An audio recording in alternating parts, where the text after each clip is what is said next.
Um, before we get to all of that, though, I do want to just have a little brief movie review. You feel me? It's going to be me by myself. You know what I'm saying? I'm just going to tackle this real quick, get what I want to say out. There was a movie that came out on Amazon Prime. It was called Tommorrow World, and it's starring Chris Pratt. Sci-fi movie, action flick, popcorn movie, whatever, right? Where can you watch it? Amazon Prime, right? And fuck them niggas because they ain't paying that shit.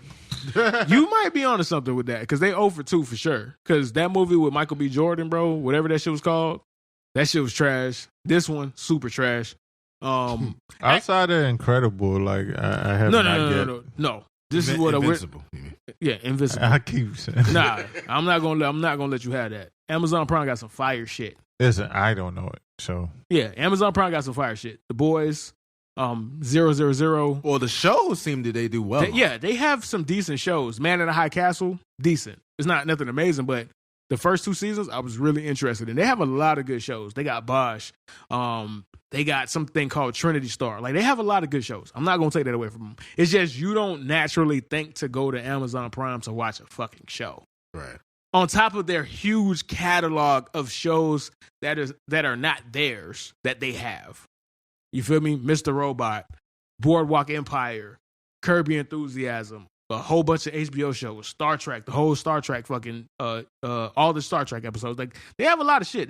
They have so much shit that their catalog shits on fucking Netflix. Netflix just has a lot of original content. But when it comes to just overall shows, Amazon Prime has a bunch of shit, bro. But back to the movie, right? So I'm not actually here to review the movie. It wasn't great. It wasn't bad. It was a decent movie, bro. It was a good popcorn movie, bro. I'm not here to disparage it, bro. It's not that serious. However, I do want to say this. At some point, we as a nation in a society have to come together and truly understand that we got to ban this nigga Chris Pratt from fucking movies, bro. For real. Let that nigga be Star-Lord to the end of time. And that's it, bro. Don't put him in no more movies, man. I'm tired of this nigga, man. Like, I'm tired of this, man. Honestly, bro. the last movie role outside of Guardians of the Galaxy I remember watching him in was the Jurassic World series. And it wasn't bad. Well, I'm gonna say his performance was at the very most forgettable. It wasn't like god awful or anything, but like I don't really remember much about him. Then I realized that Chris Pratt as an actor, outside of his comedic charm, I don't know how much more he really brings to the table, bro, when it comes to being an actor, especially when you depend on him to be the lead for a movie. Yeah, because okay, Guardians of the Galaxy, it wasn't gonna make or break that movie if Chris Pratt was in it, but they could have got anybody. I don't know. They made everybody stars, bro. The only star. But some people are so perfect for a role. Facts. That I don't know. Okay, let me argue that he is so one-dimensional that they had to retroactively completely change Star-Lord's character. Right, they tailored him to fit him. Oh, really? Yes. Yeah. So Star-Lord is not really like nothing like that. Bro, listen, Guardians of the Galaxy, the movie, they're such an obscure group to the masses, to the casual fans. They took liberties with that franchise, which is what made it even bigger than it is back before the movie started. The Star-Lord that we know now was created with Chris Pratt in mind because that's what they had to work with. Exactly. They had to work with his particular set of skills, to quote Liam Neeson, dog. But okay, so how much of a shift in the character is it? Absolute different person. Like the Star-Lord. So he's more serious. He's not super serious. He was like, he'll make jokes, but it'll be like really like deadpan jokes. Like dry humor, yeah. Dry humor, a strategist, multilingualist. Like this was bro, he's one of the smartest persons in the entire MCU before Star-Lord, before Chris Pratt came in, bro. So it's like, think of a interdimensional Batman, bro. Like, that's actually good way to put it, though. That's basically what he was. Like, that's exact without all the money, but just his intellect, his attitude, how he approached his demeanor, all of that, bro. Oh, okay, I got so you. yeah, they had to completely change his character. That's fucked up. Yeah, because Chris Pratt is so one dimensional. Wait, bro. okay, no, go ahead. Would that character work? Look, listen. Obviously, they made the right decision. Like, I'm not here to argue that. Okay. I am not here to argue that. I'm just saying that if you need more from Chris Pratt than he can give you, you're going to get the movie that wasted 2 hours and 20 minutes of my time last night. And that's the problem. But what made you give it the whole 2 hours? I told Rod this before we started recording. I gave it an hour and 37 minutes, and I hit pause, and I literally said to myself, I can't do this anymore, dog. But why did you do it anymore? Because I already gave it an hour and 37 minutes, bro. Man, at that point, have to do that because yourself. You know what? I knew that I wanted to talk about it on the pod, and at that point, what's the new slang? What's the new slogan right now, bro? Got to see it through, my boy.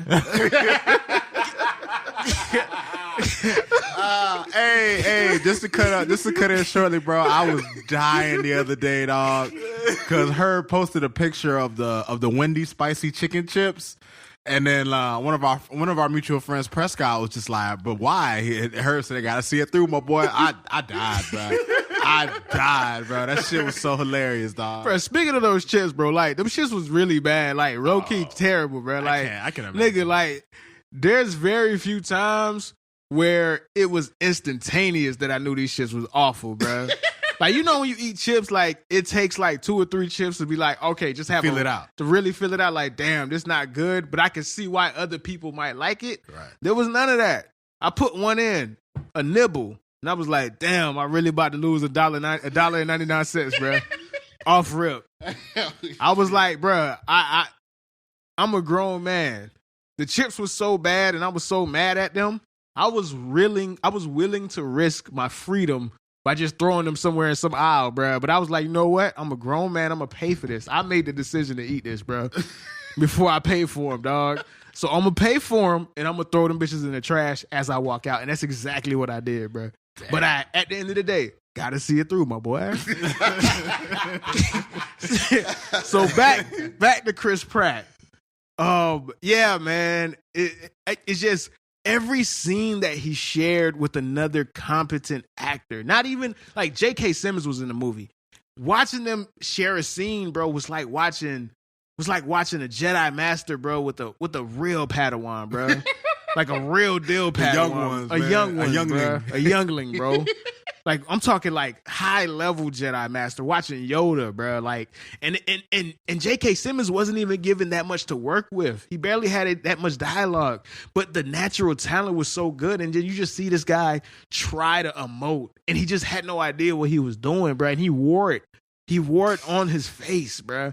But yeah, bro, listen, I don't want to harp on it too much. Hey, a lot of people seem to like it. I've been watching a bunch of reviews. A lot of comments, people say they like it. Bro, and like I said, it's not great. Normally, you know me, I would bash a movie to death. I'm not here to do that. Right. The movie was just a popcorn movie. I understand what it was. My issue is that Chris Pratt, Tom Holland, to a certain degree, Chris Hemsworth, all these guys who got big jobs in the MCU are tasked with trying to carry other franchises. And now we got to acknowledge that these guys are not why we came to these movies. Right. Right. You're not going to see Spider-Man for Tom Holland. You're not. You know what I mean? Now, you went to go see Independence Day for Will Smith. Of course. You went to go see John Q for Denzel. Of course. But when you go see Thor, you're looking to see Thor. When you go see Guardians of the Galaxy, you're looking to see the crew. But these guys, they haven't reached that level, at least right now, to where they elevate the movie themselves. I haven't seen it. Facts. Like, okay, Chris Hemsworth, right? He was in a really popular movie on Netflix, Insurgents. Yep. The movie was good. I enjoy it. I love the movie. It could have been anybody. Right. His mark, he didn't leave his own particular mark on it. At all. Right. At all. All I saw was, oh, that's the guy that played Thor. You know what I'm saying? Like, exactly. You know what I'm saying? Like, these guys are not built to carry franchises. And I think a lot of producers are getting too caught up in, okay, that guy was a star in $1 billion movie. Maybe he could carry this movie. Chris Pratt, out of all of them niggas, by far is the least equipped to do this, bro.